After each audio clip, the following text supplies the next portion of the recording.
সূর্য মামা, এত দেরি করে উঠলেন কেন? আমরা তো ভাবছিলাম আজকে আপনিও কম্বলের ভিতরে। এই সূর্য, আজকে একটু বেশিক্ষণ থাকেন।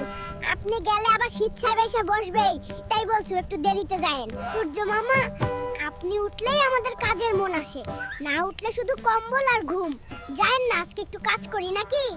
এই শীতে আগুন পোহান, গরম পানি দিয়ে গোসল করেন, চ্যানেলটি সাবস্ক্রাইব করে বেল আইকনটি অন করে রাখুন। ওই সূর্য ভাই, উঠলেন তো আবার মেঘের আড়ালে লুকান কেন? শীতের দিনে মানুষের সাথে এমন খেলাধুলা করা কিন্তু ভালো না, মনে রাখেন কিন্তু। সূর্য মামা, আপনার আলোটা একটু বেশি দেন, আগুন জ্বালানোর কাঠ শেষ হয়ে গেছে, জীবনটা বরফ হয়ে গেল। এই সূর্য, আজকে কি আপনি আমাদের পরীক্ষা নিচ্ছেন?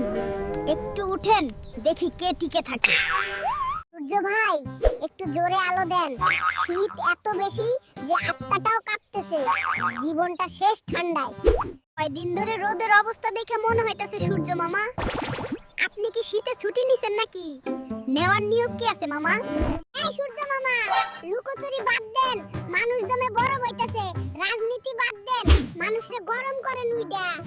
ওই মামা, আজকে বন্ধের দিন, আজকে একটু তাড়াতাড়ি উঠেন, নাকি আপনারও বন্ধ অফিস যাওয়া?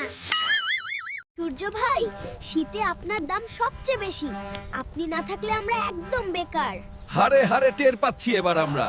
মামা, আপনি আমাদের যে কত আপন তা এই শীতে বুঝতে পারছি। আপনার সাথে আর বেয়াদবি করব না। সূর্য মামা, দয়া করে আর রাগ কইরা থাকবেন না, আমরা আমাদের ভুল বুঝতে পারছি, আপনার মর্ম আমরা বুঝি নাই। ও সূর্য মামা, এত সুন্দর করে আলো দিছেন, মনে হয় আজকে গোসল করাই যায়। খুব ভালো ভালো মামা আপনি।